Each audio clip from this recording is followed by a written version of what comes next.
I'm Rear Admiral Thomas M. Dykers, retired. I think the story you're about to see is important because of the point it makes concerning America's fighting man. Certainly, the basic ingredients of courage, intelligence, and equipment play vital roles in combat. But the one factor too often overlooked is understanding, a mutual appreciation of each other's problems, even though the natural fighting sphere of each may be totally different.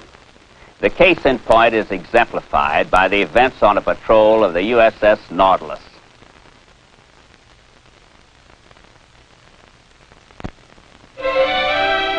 This is our story's starting place, the Hawaiian Islands. Pearl Harbor in the fall of 1943, home base of the Submarine Force Pacific Fleet, which was quickly proving its worth against a formidable enemy. The USS Nautilus, one of the ships of that fleet, was in for refitting after a hazardous mission. Hardly anything new for the Nautilus. Pretty good refit, Captain. Not bad. Almost as good as new, I'd say. Gonna have to be. I know that tone. It says ask no questions. The captain, Commander William D. Irvin of Philadelphia, Pennsylvania, and his executive officer, Lieutenant Commander R.B. Lynch of Citronelle, Alabama, were two very good reasons for the impressive record of the Nautilus. And that record was about to become even more impressive.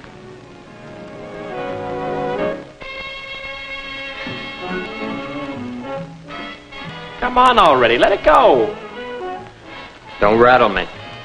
Step softly, men. Johnny Landon, gunner's mate of the Nautilus, is shooting. That ain't no deck gun, Pappy. Knock it off, Lenny. Did I needle you when you were shooting? I can still win. Reduction like that because I'm 2 bits ahead. It ain't the money. I know. Johnny, if there's a better guy around, I never saw him. But you got a thing about winning that throws me. Absolutely fractures me. Everybody likes to win. Oh, not like you. With you, it's a mania. Who's making the production now? Come on, you know what I'm talking about. Everything you do, you gotta win. Gotta be the best. Like this. Any other guy would just be killing time, relaxing. But not you. Stinking pinball game, that's all it is. And yet you gotta beat me. You ain't gonna talk me out of winning.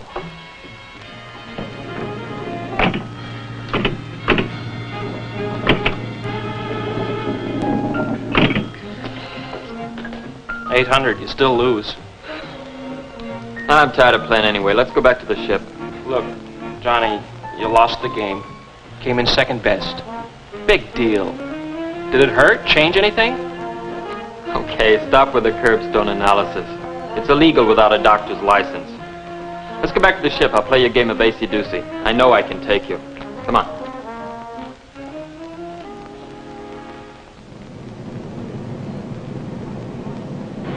How about 3 out of 5? That way you know who's the best player. Hey, look. How about that for a weird sight? Marines, what are they doing on the Nautilus? I wonder. What company? I don't know.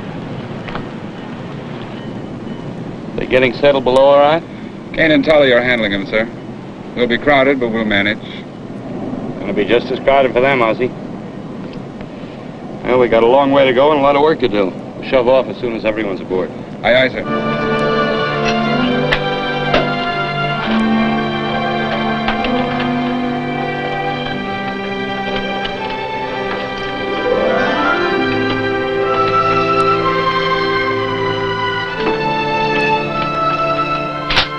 That's not gonna help you on a sub, mister. Johnny! Johnny, what are you doing? Are you on this tub? You kidding? Captain don't make a move without me. Oh, Lenny Greer, my brother Lou. Hi, how are you? Well, what do you know about this? My own little brother.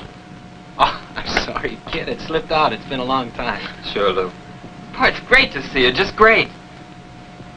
What's all this about? Well, who knows? They told us to pack up, and here we are. Looks like you guys are going to give us a lift someplace. Great. Maybe you'll see how a real outfit works now. Well, you haven't changed a bit, have you, Johnny? Come on, give me a hand with this gear, will you? Less than 1 hour later, the USS Nautilus moved quietly away from the docks of Pearl Harbor, heading southwest across the Pacific. In addition to our full complement of 102 officers and men, she carried 78 guests. They were officers and men of the 5th Corps. Every man aboard shared one thought in particular, that the Nautilus was headed into something important, something big. But only one man really knew the full size of the job to come and the risks involved. So that's the deal. Sounds big, Captain. It'd hardly be any bigger. Full-scale attack on Tarawa.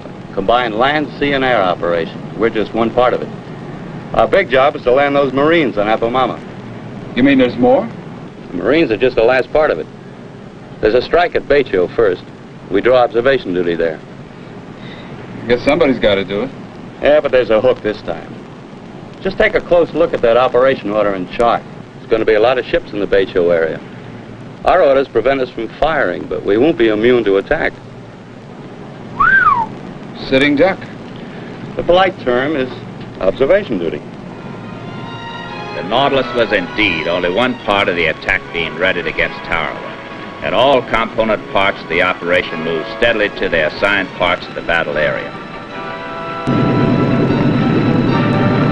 But no matter how varied the equipment or how plentiful, in the last analysis, it is always the men upon whom the battle depends.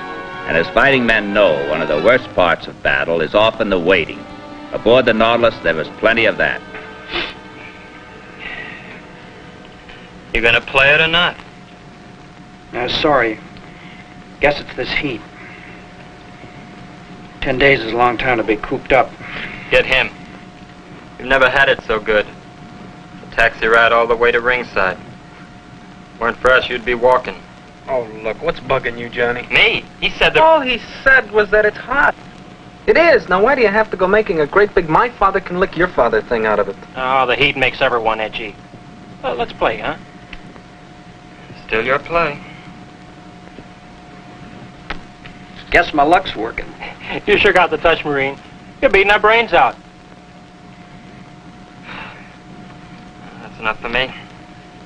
I've got some other things to do. What's the matter with your brother, Lou?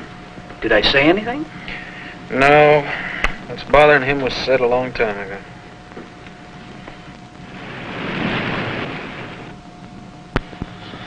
Guess that makes two of us who can't sleep, huh?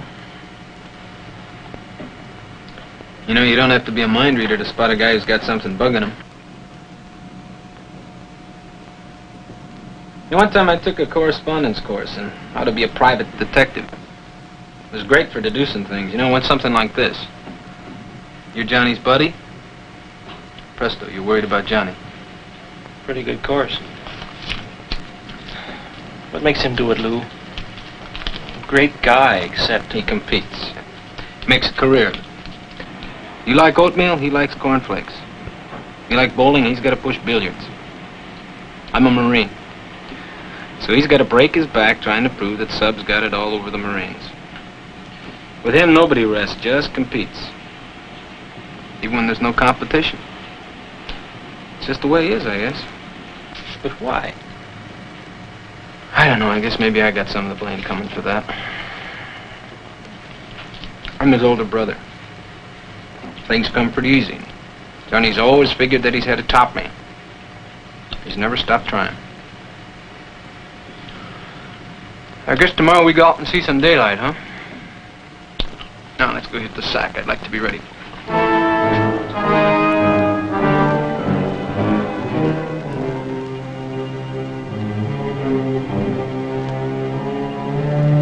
Becho should be sitting out there. Level off at periscope, Ep. I have props up there, pretty far away. You'll hear plenty of them. 60 feet. Upscope.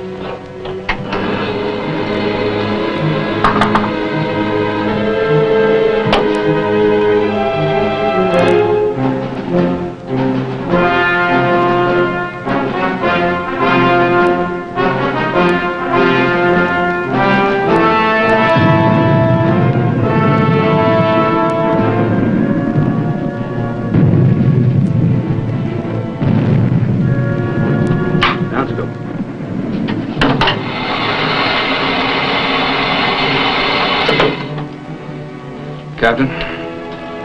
Becho's out there all right, and our boys are pounding it good, but we've got us a problem. We've got to wait till it's over to make our observations. What if the attack goes on too long? That's the rub. We'd be late at Abomama, upset the time schedule, and coming in late, we might just walk into the fire of the guns of our own fleet. Nice choice. What do we do? No choice. The assault force tomorrow needs those observations. We wait.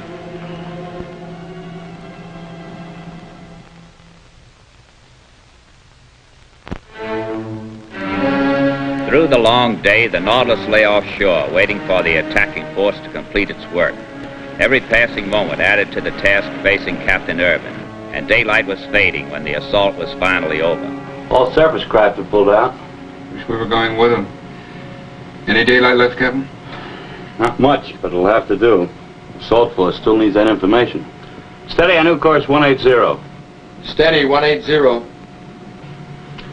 It's going to take time, but it's got to be done. And while submerged, there'll still be some fight left on that island. It did take time. Cruising slowly at periscope depth approximately 800 yards off the beach line, Captain Irvin gathered his information in the only way left open to him. What he saw was anything but reassuring. The damage done by the attacking force not nearly as extensive as hoped for. Obstructions such as traps and nets were still in place and formidable. A steel observation tower was still standing. Many pillboxes appeared to be completely undamaged and ready to give a good account of themselves when the next assault came. It was indeed important information. It's a rough island. It's still a problem. Yeah, we had to get this, but it really put us in a bind. We've got to get out of here and get this report off, but look, here's us. To the west, carriers, cruisers, and destroyers. To the east, 50 to 60 assault ships, keyed up for tomorrow's landings and trigger-happy. Tarawa boxes us off to the north, and this atoll to the south. Top it all off, we're running way behind. It's getting real dark, Captain. Now, that's the point. Our own ships will think we're enemy now. We'll run submerged till we get out of range of the shore guns. Batteries are low, we could use a charge. We could use a lot of things, but we need most is luck.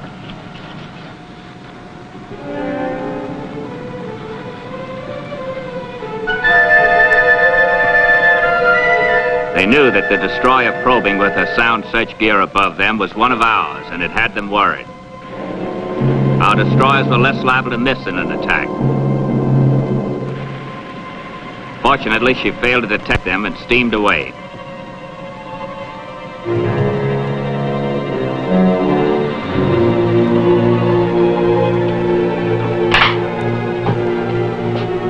Polly says we've got to have a battery charge now, sir. We'd better go on up then. What's the identification signal for 10 o'clock? I just looked it up. It's a green star. I want Tully and that signal gun up on the bridge with me, and tell him to be sure to check the color. Aye, aye, sir.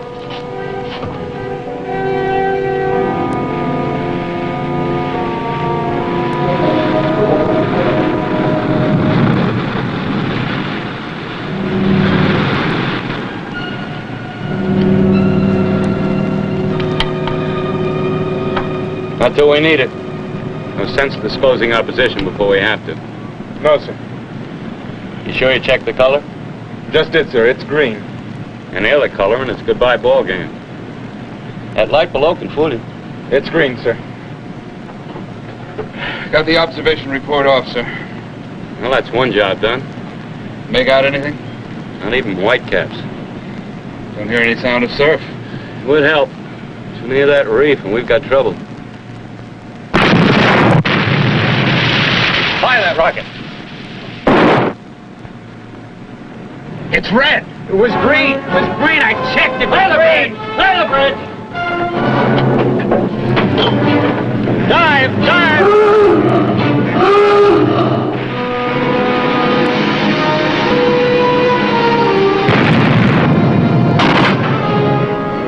It's a dud. You ruptured the hull just the same.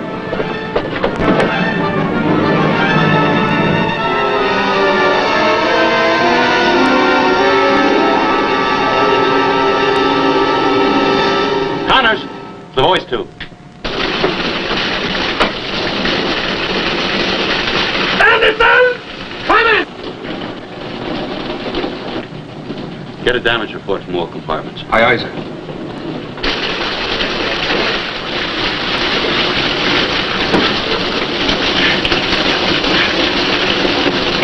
How it ain't in the book. Damage? Water coming through cracks in the pressure hull, Captain. Bad? It's worse in the motor room. Saw water line broken. Motor room bilge is flooding rapidly. We're very heavy aft, sir. Well, if the pumps can't handle it, you better get a bucket brigade working. Aye, aye, sir. How are you coming, Anderson? Pressure's building up, sir. Could use a shove. Connors, help. Yes, sir.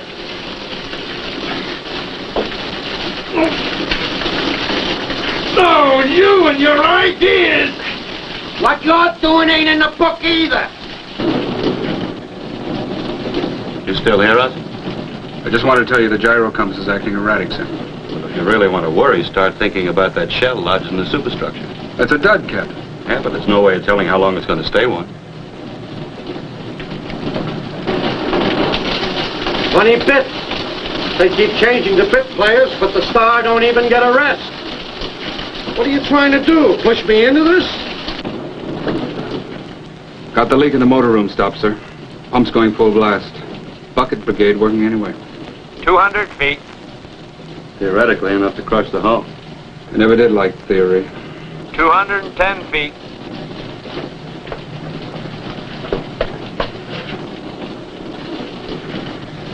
Gonna be all right. She's inching back up. Still stern heavy, sir. One miracle at a time. We're gonna take a look at the men. See how they're taking it.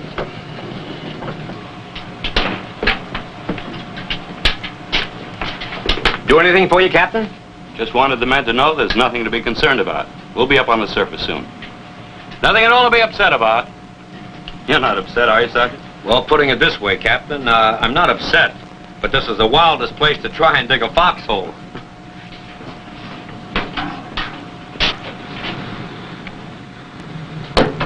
Gyro's definitely okay, Captain. Pumps are getting better control. Things are looking up. Who's kidding who, Ozzy? Shell in the superstructure? May never go or go any minute. I can't gamble with so many men aboard. It's got to be disarmed.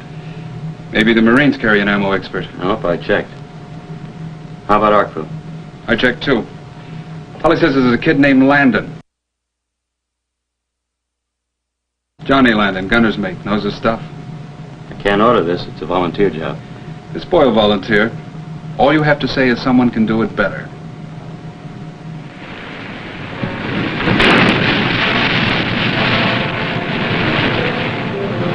Minutes after the Nautilus broke surface, the delicate job of disarming the shell in the superstructure was begun.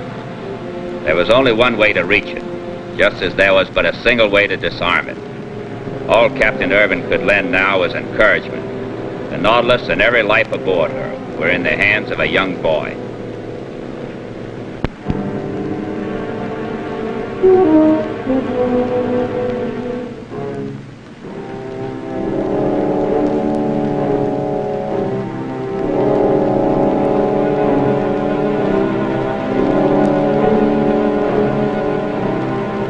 All right, sir? Yes, sir.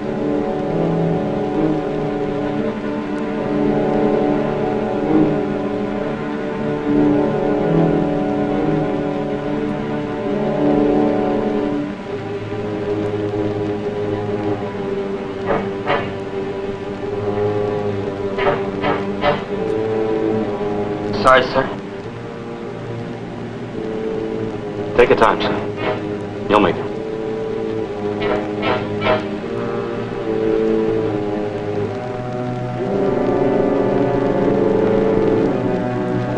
It's moving, son. Steady. Steady.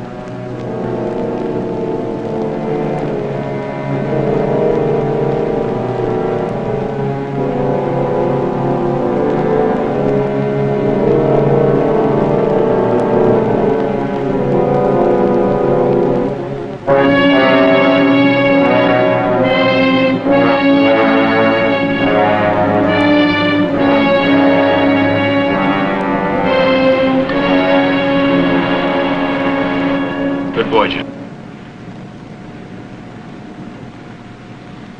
Captain, I don't even want this for a souvenir.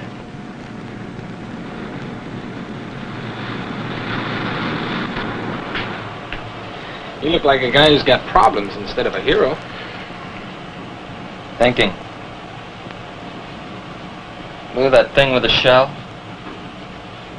There wasn't a guy aboard who didn't seem proud of me, who didn't make a fuss. Look, if somebody else had done it instead of me, I'd have been jealous. What's wrong with me, Lou? Took more guts to admit that than it did to disarm that shell. There's nothing wrong with you, Johnny. It just takes some guys a little longer to grow up, that's all. And I think you just took the fuse out of that problem, too. Less than 24 hours later, the Nautilus lay off its destination, the island of Apamana. But even now, her job was not over. She was to remain in the area should the Marines need additional food, ammunition, or any other kind of help.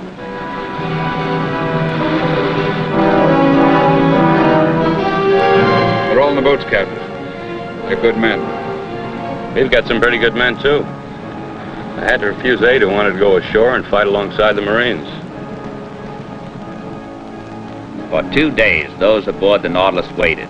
2 anxious days without word from the Marines. And then contact was made, and a request. The Nautilus could be of inestimable help by bombarding with her deck guns. Would she help? She helped, and the accuracy of her fire freed the pinned down Marines and allowed them to move ahead, to get on with the job they'd come so far to do. That night, 2 wounded men were brought back to the Nautilus. Lou Landon was one of them. Stop worrying, will you? Sure. Try and stay with it, huh, Lou? I didn't come this far for nothing. You're gonna make it, Lou, I know. And try and look it, will you? Things will work out, Johnny. How's it coming, Landon? I was just telling him. I'll make it. We want to make sure of it. We've located a hospital ship in the area, and we're heading for it. They'll really take care of you. Thanks. Stay with him, Johnny. That's an order. Aye, sir. See, Johnny? Things will work out. It's just a matter of letting them. But the real end of the Nautilus story came later, after the Nautilus had returned to her base at Pearl Harbor.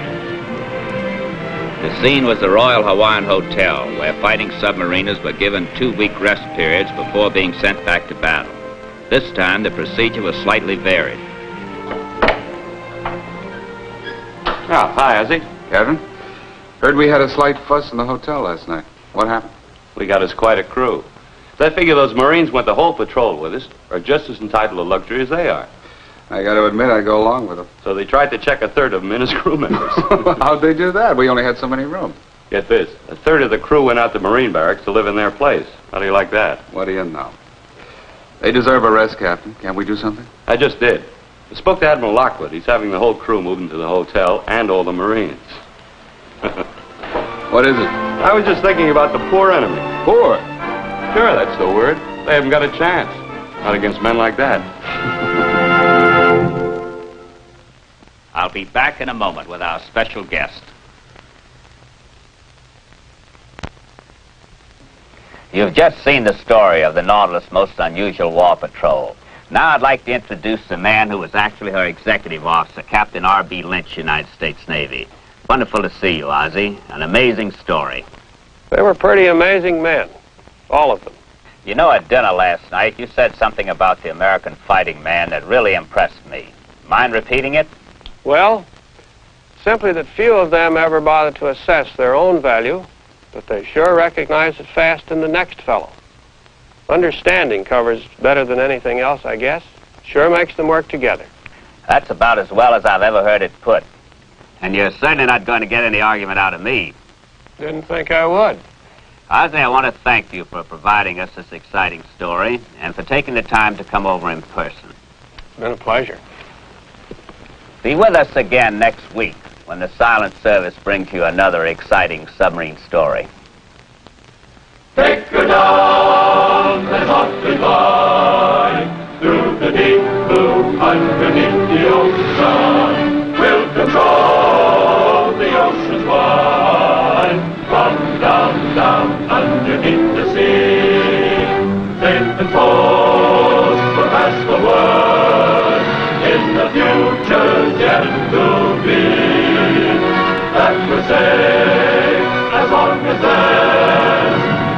submarines are underneath the sea. So ring for dive and take your dive. Down, go down, down underneath the ocean.